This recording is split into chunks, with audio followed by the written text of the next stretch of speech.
remind you that donking is still in the format. If you don't like that, be careful.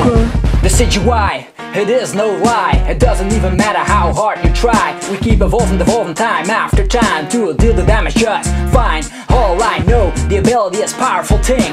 Watch it knock out without doing a thing. Watch it get prizes till the end of the game. The Pharaoh arrow snipes the hell away. It's such a good card. We are hitting real hard. Watch the Pokemon cards go in the discard. Trying to survive, you don't even know what evolve and go and still manage to attack, item lock or donk. Oh snap, what I'm gonna do up next? Can I get the donk? Will I get the donk or be amazing all along? You'll see it, it's fun. What's up YouTube, it's Latios TCG here and welcome to episode 103. This time we'll be reviewing our first Sun and Moon card, which is the Decidueye GX. This bad boy sniper is definitely an awesome Pokemon, and it's a stage 2 grass type Pokemon with 240 HP, which is pretty standard for stage 2 GXs, since both Incineroar and Primarina GX both have 250 HP. Nevertheless, this is actually one of the best of the starters, so definitely hard to knock out 240 HP in one blow, which is awesome. We also have a standard 2 retreat cost, so with a DCE, Switch, Floatstone, or Escape Rope, or even Olympia, we can definitely get out of the active position, but I don't recommend getting a Floatstone onto it. There's better tool cards to attach to Decidueye GX. So with that out of the way, it's also ideal that awesome amount of HP, because we can use Max Potion to heal that awesome amount of HP completely back up, because we don't need a lot of energies, actually none, if you consider some options I will be mentioning in this episode. The thing that is not ideal though is its fire weakness, because Volcanion decks are just running wild. We could run the weakness policy, but then again it's a tool card that is not that good in consideration with other tool cards out there. But yeah, Incineroar is also something to be afraid of, which will happily take a punch out of our Decidueye GX. And expanded, we could play Seismitoad EX, which is the ideal partner with the item block to actually get rid of our weakness of fire. But yeah, that's only the main strategy or the weakness we have. If we are weak to fire, we play a water Pokemon to back that up. And expanded, Seismitoad EX is definitely a great partner. Yeah. However, one of the strongest ones from the Sun and Moon era, because this card is actually capable of dealing 2 damage counters on our opponent's Pokemon with its ability. So this GX, holy crap, every turn, imagine that, you get a bunch of those out and we have that at our disposal every time. We don't even have to attack. Imagine that ability with the Feather Arrow, dealing 2 damage counters per Decidueye GX, having 4 of them out considers actually equals to 8 damage counters every turn. I can't stress enough how good this is. Splashing around the damage counters has always been great in the TCG. For example, we started with Kingdra Prime all the way to Golbat, Crobat, Greninja Break, we name it. The splashing around damage counters is always a good thing. So this is no different. We can create a deck around it. It's a stage 2 Pokemon. Well, it's a grass type, which means we can definitely get use of the Forest of Giant Plants. Definitely run for those because we want to get them out potentially on turn 1. Decidueye GX is just crazy like that, getting them out with the speed with Shaman EX. There's also Oranguru, which is just a regular Pokemon with the ability that you can draw cards until you have 3 in your hand. Basically half of a Shaman. If you don't want to run Shaman EX because it's another EX that takes up 2 prizes, you can go for Oranguru, but Shaman EX will definitely get the speed you want to actually donk. This could be potentially a donking deck, but more on that later. It also has the Razor Leaf as its first attack, dealing 90 damage for a DCE and a Grass Energy, which is not bad, but not good either. Just 90 damage, just standard. It does one-shot Water-type EXs that are weak to Grass Pokemon like Seismitoad EX, for example, but then again, if they run Fighting Fury Bell, that doesn't work. So just a standard attack. Its second attack is a GX attack, which means you can only use that once during our game. Hollow Hunt GX, that sounds awesome. It lets you put 3 cards from your discard pile back into your hand. This is actually really good in the late game. Just imagine yourself that you want to have your last Lysander to win the game, or you get End and you just get Sycamore. There's many situations going on just like that.Maybe you can maybe run a Pokemon Center Lady if you just want to heal up and reuse that after a couple of times. So there's a lot of options going on with this, with a deck with the Decidueye GX. So as mentioned, this deck could become potentially a donking deck. And why is that, you ask? Well, the Forest of Giant Plants, we can definitely get Decidueye GX potentially on turn 1, which is on pair with the Latios EX, which I'm going to talk about now, from the Roaring Sky stats, which can deal damage on the first turn. It actually states that you have this on your first turn of the game. You can actually deal that damage, 40 damage, paired with Fighting Fury Belt or a new choice, which is Choice Band,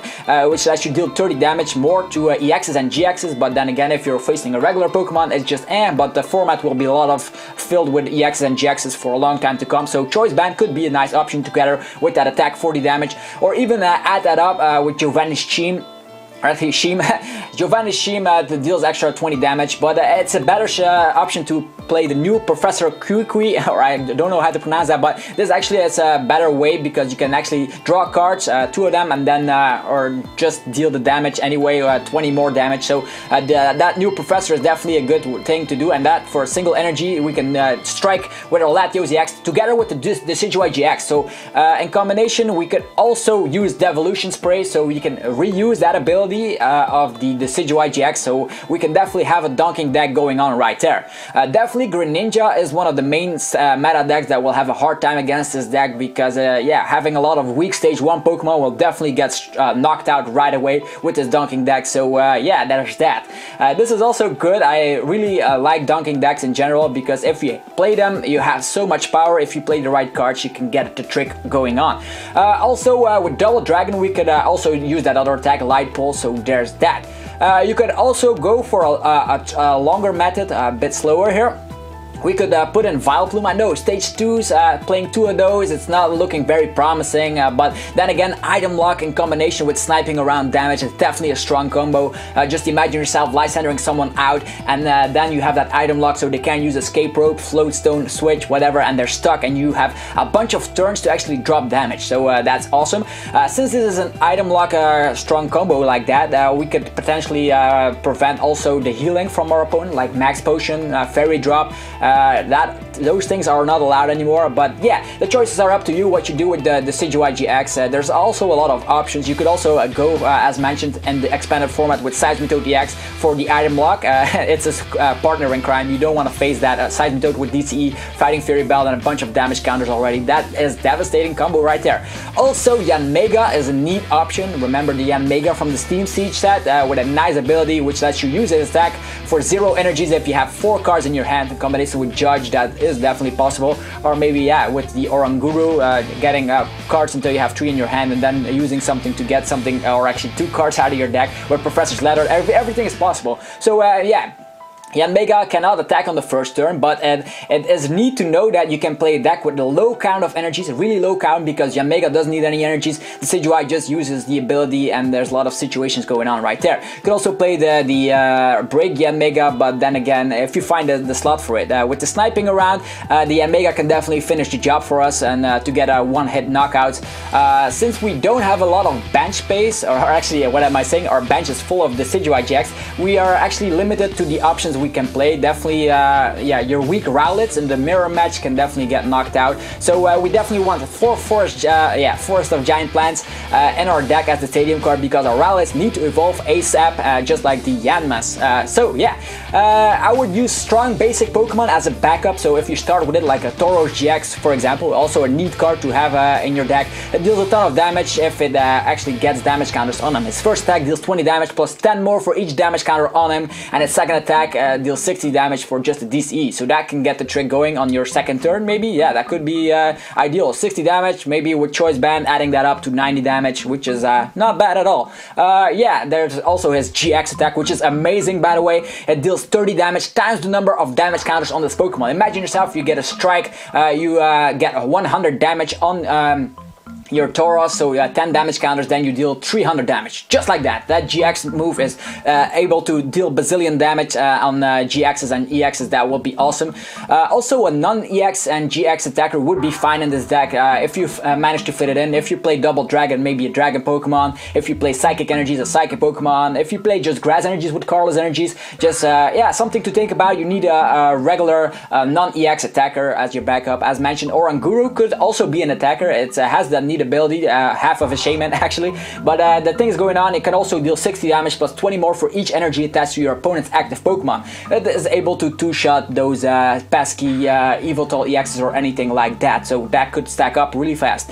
Beedrill EX is also a great buddy for the Decidueye GX because it can get rid of the tool cards, which destroys the strategy of the Garbodor being around with Garbotoxin, and makes Garbodor actually useless. Without a tool card, that is just a fat Pokemon stuck in the active position. With a Mega Beedrill, even you can poison and paralyze certain enemies, so they are definitely stuck for a few turns, and then you can get a bunch of feather arrows off. So yeah, just use that ability. If they're stuck in the active position, use it again next turn. So that's awesome. This also works just with a regular Beedrill, just to get rid of the tool card, and that way they need to attach energies to retreat. Yeah, that's also that thing to think about. You don't actually need the Mega Beedrill, but if you're playing Beedrill already, just try it out and test it out and let me know how it does. But as mentioned, the choice is completely up to you what you pair with the Decidueye GX. I just love that artwork on the card so much, and it's definitely a great yeah, card to pull at a pre-release or whatever, or maybe the set is already out when you're watching this video, which is awesome. Definitely get your hands on a few of those. A full playset is needed.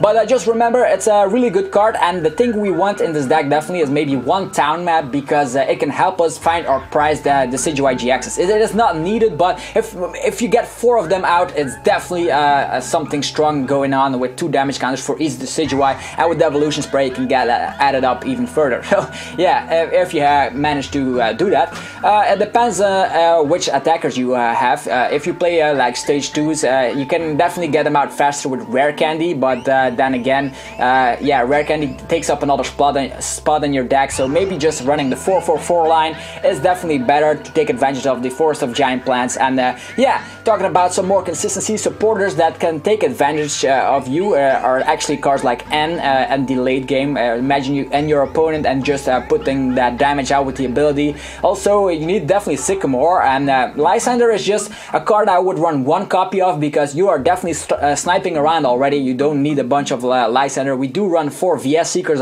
as well, so there's that. These are just some ideas that pop in my head when I'm looking at this Decidueye GX card.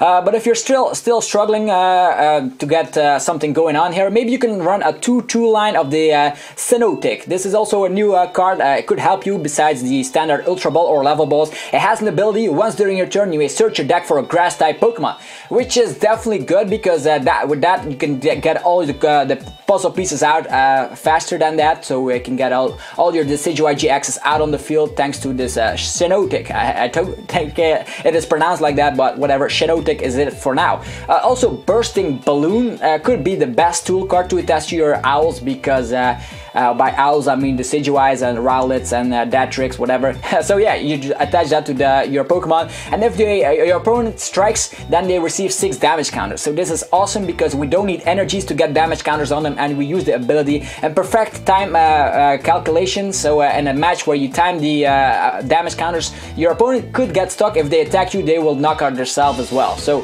Revitalizer, also a great card for grass recovery, besides the Super Rod. Yeah, there's also a lot of things you can do with the Vileplume method. Don't run a lot of trainers, because you won't be able to use them when Vileplume hits the field. But if you play on an aggressive method with Latios or maybe Tauros or just Decidueye and Shiinotic, yeah, just definitely run 4 DCEs, and yeah, you can get the combo going. Tauros is definitely a great combo. If you play that Latios, definitely go for the double dragon in that situation, but 3 or 4 basic energies and then 4 special energies is the way to go, unless you are playing Yanmega. Then you don't need that many energies at all. The energy count is just something I'm just thinking out of my head just when I see the card as mentioned, so this is not a final list or something, just mentioning cards that could help the Decidueye GX. Okay, and yeah, that's about it. There's a lot of combos going on, maybe more, maybe I forgot a few. Definitely let me know. Definitely run the 4-4-4 line of Decidueye GX in combination with 4 Forest of Giant Plants. That's the main heart of the deck which you want to build on. If you happen to have a great idea for a sweet deck with this card, or if you have another great deck that I should review or card, let your ideas go out in the comment section and let me know what you think. And now let's continue to Poke News. Yeah, let's start with the most interesting part. First, the reverses and the Sun and Moon expansion set are actually really epic. They have like the symbols on them, reminds me of the days of emerging powers back in the days of the black and white era. But this time around, the Sun and Moon also brings that sort of pattern to that reverse, which is better than the regular reverses from evolutions, because those, yeah, admit it, those suck. Yeah. Also, they will include 11 cards per pack, and always including yeah, an energy in a pack. So there's 11 cards in a booster. It's always 5 commons, 3 uncommons, a reverse holo, a rare, and then a PCGO, yeah, Pokemon TCG online code card. So, and adding to that an additional energy. So there's a lot of cards in the new set, which is really great. I hope the prices will remain the same, but yeah, that's really epic. Also, the set will be released on February 3rd, if you haven't noticed already. There's also these Ultra Pro binders, of course. They look really sweet. They have the legendaries, Solgaleo, Lunala, and then there's also Incineroar and the Decidueye not GX, but those are on the cover. It looks like they did not print Primarina cover art for that, so there's that. Which is kind of unfortunate for people that love the water starter, but looks like the fan favorites are Incineroar and the Decidueye. Up next is yeah, some scans from the upcoming Sun Moon set, which is not the first, not the base set, but yeah, there's Toxapex GX, which is really neat. It has for first energy dealing 30 damage, flip 4 coins for each times, yeah, heads you deal 40 damage, or actually 30 damage, and then there's his Ultra Toxic Poison. You might have heard about it here and there, but that attack actually makes the active Pokemon poison, so your opponent's active Pokemon is poison, and you put 10 damage counters instead of 1 on that Pokemon between turns. How devastating is that, guys? 10 damage counters. Add even Verbank City Gym to that in the meta, and you get some crazy shenanigans. So I really need to see that poison get some love here and there. Also has the Latios Tauros GX, dealing 150 damage and prevents all effects of attacks, including damage, done to this Pokemon for your opponent's next turn. So it's basically like dealing a ton of damage and then protect the next turn. So yeah, there's that. A really interesting card. Only has 210 HP. What am I saying only? It's a stage 1 GX, so that's the standard for that, but it's a really nice looking card, and I can't wait to play with it in the near future. Also, there's a Beware GX Promo, which got released in Japan, and yeah, the tournament here and there, they got one of those. It's yeah, 210 HP again for stage 1, and both from Stuffle. Bear Hack for 3 Carlos Energy deals 80 damage, and defending Pokemon cannot retreat, which is not bad, because usually people want to get rid of the, yeah, they don't want to get knocked out, and that's why they retreat. Well, with that you cannot retreat. Also, his second attack for 4 Carlos Energies, you can add 2 DCE for that in the matter. Flip 2 coins for each head, 100 damage. Wow, that's awesome. That does deal a lot of damage, but you have to have the odds in your favor. For all you do 0 damage, which is 25%. There's also the chance of dealing 200 damage, also 25%, and half of the time you just deal regular 100 damage, which is not that great, because I don't like flipping coins. I always have terrible luck with that. But you can combine it and expand it with Victini, or maybe the coin trick tool card or whatever. Yeah, there's something going on there. But his GX attack, Big Throw GX, discards your opponent's active Pokemon and all cards attached to it. You cannot get prize cards for that, but you can get rid of one big threat on your opponent's side of the field. Get rid of that, yeah, Vileplume, get rid of the Trevenant, or get rid of everything that actually disrupts you, or maybe an Evoltol with a bazillion energies. Then you just get rid of that, and the threat is gone. This also works actually at the beginning of the game, maybe with some Max Elixers and Energy Acceleration combination like that. If you can get that on the first, yeah, actually your second turn, and your opponent only has 1 Pokemon because he did not manage to get Hoopa out, or he did not set up, then you can just get rid of that Pokemon and you win automatically. So there's something funny going on right there. So yeah, that was the Pokemon news for today. A bunch of reviews are coming up in upcoming weekly episodes, so be sure you are subscribed so you don't miss out. And yeah, also shoot some feather arrows at the like button, because you know I always appreciate that, and it gives me the support to make better and more videos for you guys. And that was it, guys. Hopefully you enjoyed another episode, and we'll be seeing you guys soon. Thanks for watching. Peace.